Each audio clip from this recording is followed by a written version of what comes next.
참 고마우신 아버지 하나님, 은혜와 사랑을 진심으로 감사합니다.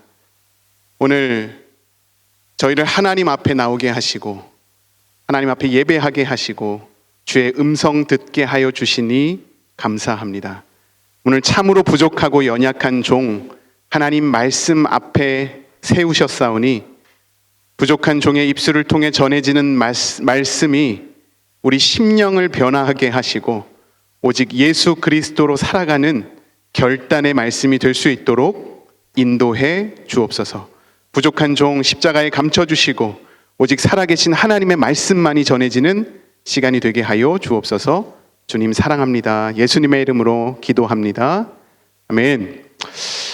먼저 하나님 앞에 감사합니다. 오늘 이 갈보리 교회에 와서 또 이렇게 여러분들 앞에서 하나님의 말씀을 전할 수 있게 해주신 하나님께 감사드리고 또 우리 이태한 담임 목사님과 또 박병민 장로님 이하 온 성도들에게 다시 한 번 더 감사를 드립니다. 하나님의 은혜가 오늘 예배에 참석하신 여러분들에게 가득하기를 예수님의 이름으로 간절히 소망합니다. 저는 보통 제 이야기를 하는 걸 좋아하지 않고 주로 성경을 통해서 읽으면서 설교를 하는 편인데 오늘 또 부임 설교라고 목사님이 말씀하셔서 저에 대한 또 이야기도 별로 궁금해하지 않으시죠? 네, 저에 대한 궁금하실 것 같아서 잠시만 말씀드리면 저는 서울 강북구 우이동이라고 하는 아주 자그마한 동네에서 우이제일교회라고 하는 곳에서 어렸을 때 초등학생부터 시작해서 중학생 또 청년 리더 하다가 또 어느새 목사님이 갑자기 전도사로 한번 해봐 이래서 갑자기 코를 끼어서 전도사가 됐다가 강도사 했다가 교육 목사 했다가 그러다가 하나님, 제가 하나님이 원하시는 곳으로 조금 더 가보기를 원합니다 하는 마음으로 이렇게 기도하던 중에 뉴질랜드에 오게 되었습니다. 뉴질랜드에 온 지는 한 3년이 아직 안 됐고요. 다음 달이면 이제 3년이 되었는데요. 2020년 3월에 바로 락다운 되기 바로 한 주 전에요. 웰링턴에 개척을 했습니다. 그래서 2년 정도 웰링턴에 있는 몇몇 성도들과 함께 이렇게 개척 교회를 하다가 이제 코로나로 인해서 점점 우리가 심해졌고 뭐 한국으로 돌아가시는 분들 많고 뭐 여러 가지 이 모양 저 모양 사정에 따라서 그렇게 개척하다가 이민 목회를 배워야겠구나. 그래서 우리 20년 넘게 하신 이태한 목사님 밑에서 배우고자 하는 마음으로 또 이렇게 오클랜드에 또 오게 되었습니다. 개척을 해보니까요, 정말 많은 걸 느끼고 깨닫게 되는데요. 정말 제가 가장 많이 느꼈던 건 한 영혼이 정말 소중하다라는 것을 깨닫게 되었습니다.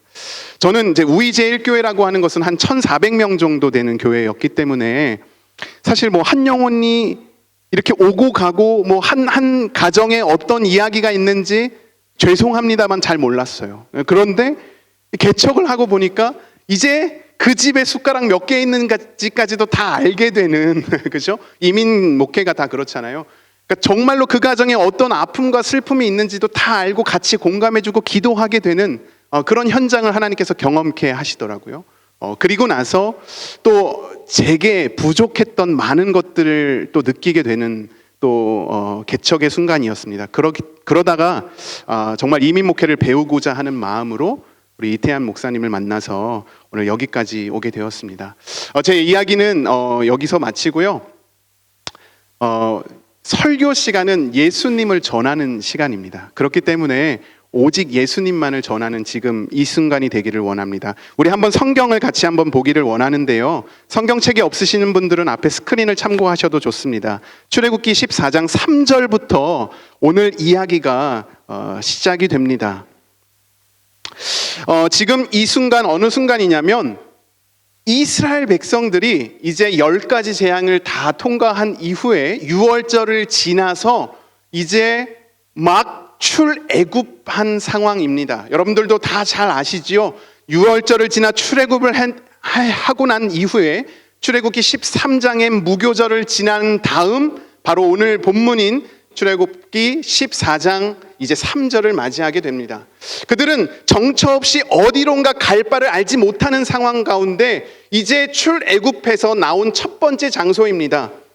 2절에 보면 믹돌 사이 비아이롯 앞 바알스본 맞은편 바닷가라고 표현하고 있지만 구약 학자들도 이 자리, 이 위치가 지금 현재 어디인지 아무도 모릅니다. 어딘지 모르는 정처 없는 바닷가 앞에 200만 명이라는 이스라엘 백성들이 이제 그곳에서 진을 치고 있는 상황입니다. 그런데 이 모습을 보고 바로는 그 이스라엘 백성들을 향해 이렇게 표현했습니다. 3절을 제가 읽어드릴게요. 바로가 이스라엘 자손에 대하여 말하기를 그들이 그 땅에서 멀리 떠나 광야에 갇힌 바 되었다 하리라. 여러분, 바로의 시선이라고 하는 것은요, 지금 이스라엘을 보고 야 너희들이 나를 떠나 이제 광야로 갔는데 너희는 이제 꼼짝없이 광야에 갇혔다라고 이야기하는 겁니다. 여러분, 세상의 시선이라고 하는 것은요 늘 우리를 향해 이와 같습니다. 아유, 예수 믿으면 뭐해? 교회 열심히 나가, 헌금 열심히 하면 뭐해? 여러분, 세상의 시선이라고 하는 것은요 늘 이와 같이 어리석은 기독교인이라는 시선이 깔려져 있습니다. 마치 갇힌 바 되었다라고 생각하는 것이죠. 혹여 이 자리에 앉아 계신 여러분들, 혹은 지금 이 자리에서 이 말씀을 듣고 있는 여러분들 가운데 마치 이 바로의 생각처럼 갇힌 바 되었다 생각하시는 분이 계십니까? 오늘 끝까지 이 말씀 31절까지 이 말씀을 다다랐을 때에 하나님, 갇힌 바 됐던 내 삶이 이젠 주 안에서 형통케 되는 것을 믿습니다. 아멘. 이렇게 변하는 역사가 있기를 소망합니다. 이민사회라고 하는 것이요, 아주 저도 짧게 경험해봤지만 많이 부족하더라고요. 음식 먹는 것도 부족하죠. 고향에 계신 내 부모님도 너무 보고 싶지요. 내 친구도 너무 보고 싶고 뭐든지 다 부족한 것 같아요. 가전도 가구도, 그렇죠? 또 물가는 왜 이렇게 비싸요? 하루하루 살아가는 게 너무나도 빡빡합니다. 렌트비 낼 날이 오면 어휴, 통장 잔고를 보면서 어휴, 마치 갇힌 바 된 것 같아요. 절망 끝에, 벼랑 끝에 몰려있는 것 같은 느낌이 들 때가 있습니다. 그런데 여러분, 오늘 본문은 출애굽기 14장 3절에서 끝나지 않는다라는 게 진리입니다. 31절까지 있거든요. 우리 31절까지 갔을 때 정말로 살아계신 하나님 앞에 찬양과 경배를 드리는 이 시간이 되기를 소망합니다. 6절을 볼까요? 6절에 이렇게 되어 있습니다. 바로가요, 이제 쫓아오고 있는 상황이에요. 이스라엘 백성은 출애굽했는데 바로는 야 갇혔어 그러면서 야 준비해. 6절에 바로가 곧 그의 병거를 갖추고 그의 백성을 데리고 갈새 선발된 병거 600대와 애굽의 모든 병거를 동원하니 지휘관들이 다 거느렸더라. 여러분, 이 본문을 보십시오. 얼마나 두렵습니까? 사실은 이스라엘이라고 하는 백성들이요, 군인이 아니에요. 그냥 늘 애굽에서 시키는 대로 이거 하면 이거 해 하면 저거, 이거 하고 저거 해 하면 저거 했던 사람들이었어요. 그들의 신분은 뭔지 아십니까? 노예였습니다. 그냥 하라는 대로 했던 사람들이었어요. 군인이 아니에요. 그런데 지금 모세와 하나님이 이끄시는 그 백성, 그 말씀 따라 나왔는데 뒤에 누가 쫓아오고 있다고요? 선발된 병거 600대가 쫓아오고 있는 상황입니다. 여러분이 이 상황이라면, 여러분이 출애굽했던 1세대 이스라엘 백성이었다고 생각해 보십시오. 마음이 어떻겠습니까? 정말로 두려웠을 것입니다. 한 번도 애굽에 밖에 나가본 적도 없는 사람들이, 그저 노예로 하루 종일 일만 했던 사람들이 이제 처음 탈출이라는 것을 했는데 뒤에 그들을 잡으려고 쫓아오고 있는 상황. 그런데요, 이스라엘 백성들은 아직 그 상황을 몰랐어요. 그러다 보니까 8절에 이런 단어들이 나오는데 아마 스크린은 없을 거예요. 한번 같이 제가 읽어드리면, 여호와께서 애굽 왕 바로의 마음을 완악하게 하셨으므로 그가 이스라엘 자손의 뒤를 따르니 이스라엘 자손이 담대히 나갔음이라, 이렇게 돼 있어요. 혹여 좋은 성경을 가지고 계신 분들은 그 담대히라는 단어에 각주가 되어 있는데 밑에 보시면 높은 손으로 손을 들었다 이런 표현입니다. 담대히라는 얘기가. 이 얘기가 무슨 얘기냐면 지금 쫓아오는 이스라엘 백성 그 애굽 군대가 있는 줄도 모르고 그냥 손을 들고 모세가 가라니까 그래 우리 한번 가봅시다. 우리 한번 애굽을 탈출해서 하나님이라고 하는 존재가 있는데 그분이 이렇게 말씀하셨으니 우리는 한번 그곳으로 가보겠습니다. 지금 담대히 나갔다 그런 표현이에요. 그들은 그렇게 한 걸음씩 걸어 나가고 있는 상황입니다. 이들에게 믿음이 있었을까요? 아니요. 그냥 하나님이라는 존재가 있고 10가지 재앙을 통해서 보니까 와 하나님이 참 대단하신데 그 말씀 한번 믿어보자 하고 한 걸음씩 나왔던 것입니다. 근데 이스라엘 백성들이 위기를 맞이합니다. 어떤 위기냐면 10절에 이렇게 되어 있습니다. 10절에요. 바로가 가까이 올 때에 이스라엘 자손이 눈을 들어 본즉 애굽 사람들이 자기들 뒤에 이른지라. 이스라엘 자손이 어떻게 했다고요? 심히 두려워하여 여호와께 부르짖고. 여러분들 첫 번째 위기가 왔어요. 그 위기는요 어디에서부터 시작되냐면 눈을 들어 본즉에서부터 시작됩니다.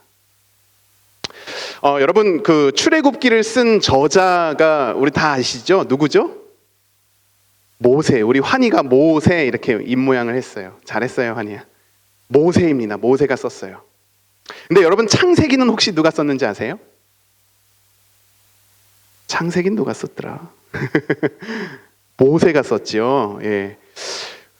우리가 모세가 쓴 5권의 성경을 우리는 뭐라고 하죠? 모세 오경이라고 하지요. 모세 오경에 하나의 흐르는 맥이라고 하는 게 있어요. 그러니까 모세라는 저자가 동일하게 썼기 때문에 하나의 어떤 일맥상통한 주제들이 있는데 눈을 들어 본즉이라는 표현을 자주 사용합니다. 눈을 들어 본즉. 오늘 우리가 읽은 본문 가운데서도 구원을 보라 이러면서 그 가만히 서서 여호와께서 오늘 너희를 위하여 행하시는 구원을 보라 이렇게 표현을 사용했잖아요. 마찬가지로 10절에 자손의 눈을 들어 본즉 이런 표현을 의도적으로 반복해서 사용하는 이유가 있어요. 자, 첫 번째 위기가 왔다 그랬죠. 이 위기는 눈을 들어 보았다라는 것에서 시작됐다 그랬잖아요. 보다라는 단어가 히브리어로 라아라는 단어를 사용합니다. 라아. 그런데 여러분들 잘 들어보세요. 보는데 라아는 어떤 다른 뜻이 있냐면 죄라는 뜻이 있습니다. 죄. 그러면 결국은 사람의 생각과 사람의 기준으로 보는 것은 악하다라는 의미가 담겨져 있는 거예요. 죄라는 단어를 고대 그리스어인 헬라어로 표현하면 하마르티아라는 단어를 사용하는데 이 단어는 어떤 의미냐면 여러분 관역이 있지 않습니까? 관역. 가운데는 몇 점이죠? 10점입니다. 자, 하마르티아라는 단어는 관역에서 빗나가다라는 의미가 담겨져 있어요. 그러니까 다시 말해서 가운데인 하나님을 제외하고 나머지는 전부 다 죄라는 얘기입니다. 이 얘기는 뭐냐면 아주 중요한 얘기 중에 하나가 결국은 인간의 눈으로 인간의 시선이라고 하는 것은 결국 죄로밖에 갈 수 없다라는 것을 의미하고 있어요. 여러분 창세기에 보면 13장에 이런 내용이 담겨져 있어요. 아브람과 조카 롯이 등장하는데요. 아브라함도 그렇고 롯도 그렇고 자신의 가축의 소유물이 점점 많아졌습니다. 그러니까 서로 오늘날 뉴질랜드는 패독이라 그래서 패독을 나눠서 이제 소들을 키우잖아요. 근데 그 점점 그 가축들이 많아지니까 그 가축을 관리하는 종들끼리 아브라함의 종과 롯의 종들이 서로 싸우는 거예요. 야, 이 가축, 이 양이 내 거야. 아니야. 이 소가 내 거야. 서로 싸우기 시작하는 거예요. 그래서 롯과 아브라함이 서로 대화하기 시작합니다. 야, 이제 안 되겠다. 우리가 네가 우하면 내가 좌하고 네가 좌하면 내가 우할게. 이러면서 서로의 구역을 나누자. 우리가 서로를 좀 떨어져야만 우리 자녀들과 우리 가축들이 잘 지낼 수 있겠다. 이런 얘기를 하죠. 그때 혹시 본문 나오나요? 네, 롯이 이런 표현이 있습니다. 롯이 눈을 들어 요단 지역을 바라본즉 그 땅이 무슨 땅이냐면 마치 여호와의 동산 같은 소돔과 고모라가 합니다. 그러니까 다시 말해서 주어는 롯이라고 하는 사람이에요. 롯이 눈을 들어보니까 와, 너무나도 좋아 보이고 비옥한 땅인데 그 땅이 뭐냐면 바로 나중에 소돔과 고모라가 되는, 하나님의 유황의 불이 내리는 그 땅이 됩니다. 그런데요, 아브라함은요, 역시 아브라함도 바라봅니다. 그런데 아브라함은 하나님이 바라보라 하시는 명령에 따라 바라보는 거예요. 주어가 달라요. 주어는 하나님입니다. 그랬을 때 그 땅이 어떤 땅이 됩니까? 바로 젖과 꿀이 흐르는 가나안이 되는 거죠. 주어의 차이입니다. 사람이 자기가 롯이라고 하는 자기의 존재가 눈을 들어 바라보았는가, 아니면 하나님이 바라보라 하고 하신 것인가, 이 극명한 차이가 있거든요. 오늘 바로가 가까이 오는데 이스라엘 자손이 눈을 들어 보니까 어떻게 됐어요? 점점 애굽 사람들이 자기에게 이르기 때문에 그 마음이 어떻게 됐다고요? 심히 두려워하여, 이렇게 되어 있다고요. 사람의 시선은요, 늘 이와 같이 환경과 배경과 또 조건과 자신의 가치에 따른 가치관에 따라 바라보는 그 시선 때문에 두려워하고 절망하고 낙담하게 되는 것입니다. 그러나 여러분, 하나님이 바라보라고 하시는 그곳에 여러분의 시선이 머물 수 있길 소망합니다. 사람의 생각은요, 두려움을 가져다 주는 거예요. 근데 여러분, 하나님의 말씀은요, 우리에게 아까 오늘도 찬양했지만 아무것도 두려워하지 말고 오직 모든 일에 기도와 간구로 너희 구할 것을 감사함으로 아뢰라. 누구에게요? 그리하면 모든 지각에 뛰어난 하나님의 평강이 너희의 마음과 생각을 어떻게 하시겠다고요? 지키시리라. 할렐루야. 여러분, 두려워하지 말라 말씀하셨어요.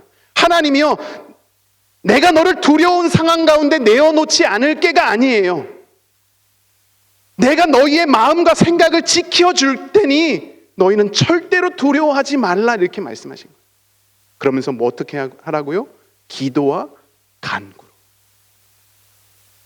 여러분, 두려워하지 마시고 기도와 간구로 나아갈 수 있는 여러분들이 되기를 소망합니다. 그러자 그 백성이 두려워하는 모습을 보고 이제 지도자 모세가 나타난 거예요. 13절을 한번 볼까요? 제가 읽어드릴게요. 모세가 백성에게 이르되 너희는 두려워하지 말고 가만히 서서 여호와께서 오늘 너희를 위하여 행하시는 구원을 보라. 여기 세 가지의 서술어가 나옵니다. 이 히브리 문장에 세 가지 서술어가 나오는데, 첫 번째는 두려워하지 말고, 두 번째는요 가만히 서서, 세 번째는 구원을 보라입니다. 그래서 저는 이제 공부할 때 두가구 이렇게 외웠던 것 같은데요. 예. 두려워하지 말고 가만히 서서 구원을 보라. 여러분들 한번 상상해 보십시오. 여러분들 뭐 손에 쟁기가 있어요. 뭐 어떤 무기가 있어요. 그냥 나왔습니다. 그런데 뒤에는 선발된 600대의 병거가 쫓아오고 있어요. 앞에는요 얌숲이라 그래서 홍해 바다가 크게 펼쳐져 있습니다. 여러분들이라면 이 상황 가운데 두렵지 않으신 분이 계실까요? 저는요 지금 설교하고 있는 이 순간에도 두렵고 떨립니다. 여러분 한번 상상해 보십시오. 얼마나 두렵겠어요? 두렵지 않다라는 것은 거짓말이지 않습니까? 근데 심지어 하나님은요 그 두려운 상황 가운데 두려워하지 말고 심지어 이렇게도 말씀하셨어요. 가만히 서 있어라. 여러분, 어떻게 가만히 서 있을 수 있을까요? 뭐라도 해야 되지 않아요? 나가서 싸우든지 홍해 바다에 빠져 죽든지 아니면 타협해서 다시 노예로 돌아가든지, 그렇지 않아요? 어떻게 가만히 있어요? 모세 지도자 멱살 잡고 왜 너가 우리를 이렇게 인도해내서 왜 여기서 죽게 만드냐고 화라도 내야 되잖아요. 그런데 여러분, 이 갈보리 교회가 20년 이상 올 수 있었던 이유가 뭔지 아십니까? 하나님 앞에 가만히 서 있는 여러분들 때문이었습니다. 하나님의 응답을 기다리는 여러분들이 계셔서 이 교회가 지금까지도 버티고 있었을 수 있었던 겁니다. 여러분, 하나님 앞에 오늘 이 시간 가만히 서 있는 용기를 얻을 수 있기를 소망합니다. 이게 믿음이에요. 믿음. 물론 이스라엘 백성들은요, 믿음이 없었어요. 지금 이 순간에는 두려우니까요. 그런데 하나님은요, 한 걸음 믿음에 대해서 가르쳐 주시는 거예요. 가만히 서 있어요. 그리고 나서 구원을 보라, 이렇게 말씀하셨습니다. 기적을 보라도 아니에요. 내가 해볼게, 내 능력을 봐라도 아닙니다. 왜 여기서 구원이라는 단어를 사용하셨을까? 이 단어가 사실 오늘 설교 말씀의 핵심 중에 핵심입니다. 21절을 보면요, 이런 단어가 있습니다. 우리가 이제 이 이야기, 모세가 손을 들매 홍해가 갈라지는 이 이야기는 다 아니 굳이 말씀을 드리지 않고 21절에 보면 한번 같이 읽어볼까요? 21절 모세가 시작. 모세가 바다 위로 손을 내밀매 여호와께서 큰 동풍이 밤새도록 바닷물을 물러가게 하시니 물이 갈라져 바다가 마른 땅이 된지라. 할렐루야. 하나님이 하셨습니다. 어떻게 해요? 두려워 말고 가만히 서서 너희를 위하여 행하시는 하나님의 구원을 보라 하셨던 그 하나님이 밤새도록 큰 동풍을 부르셔서 바다가 어떻게 했다고요? 갈라지게 했다고요. 여러분, 이 갈라져라고 하는 단어가 오늘 사실 이 말씀이 구원을 보라의 단어입니다. 바카르라는 단어인데 이 단어는 예수님의 몸이, 어린 양이 갈라져서,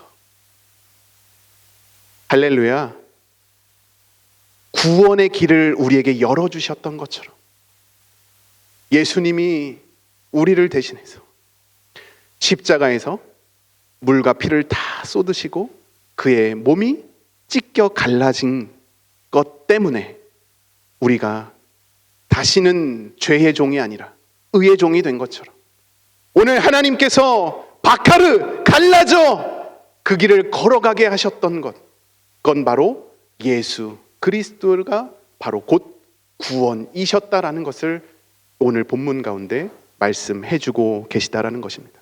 사랑하는 여러분, 예수님만이 우리의 구원자이신 줄 믿으시기 바랍니다.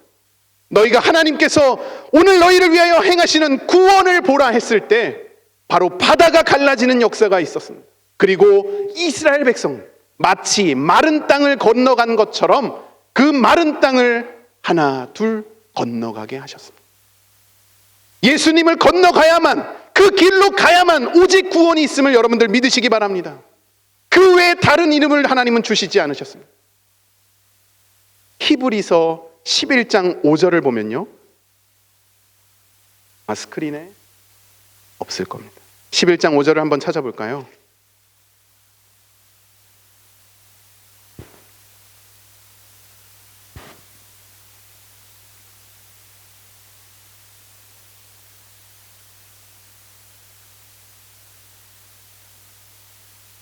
이 23절입니다. 히브리서 11장 29절입니다. 29절. 제가 읽어드릴게요.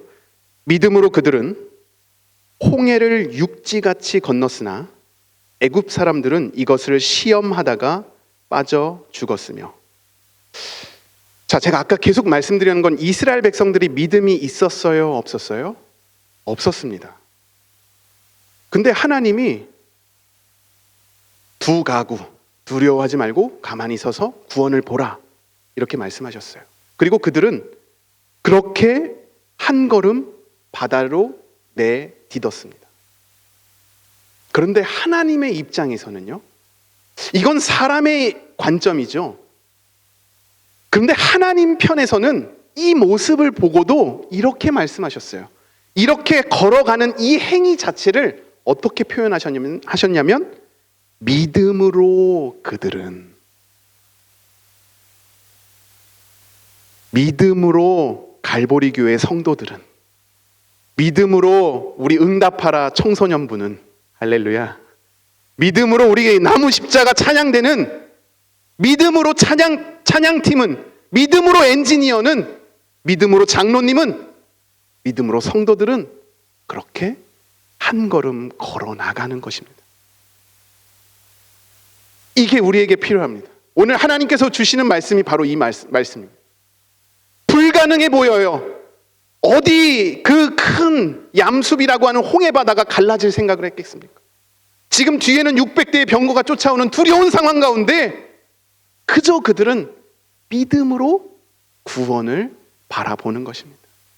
사랑하는 우리 갈보리 교회 성도 여러분, 이제 우리의 이민 생활이라고 하는 두려운 상황 속에서, 때로는 갇힘받은 것 같은 두려운 상황 속에 두려워하지 말고 가만히 서서 하나님의 구원을 보시는 여러분들이 되기를 예수님의 이름으로 소망합니다. 기도하시겠습니다. 거룩하신 아버지 하나님, 때로는 너무나도 두렵고 때로는 너무나도 떨리지만, 하나님, 오늘 우리에게 주신 말씀을 따라 믿음으로 나아가는 우리가 되게 하여 주옵소서. 주님 사랑합니다. 예수님의 이름으로 기도합니다. 아멘.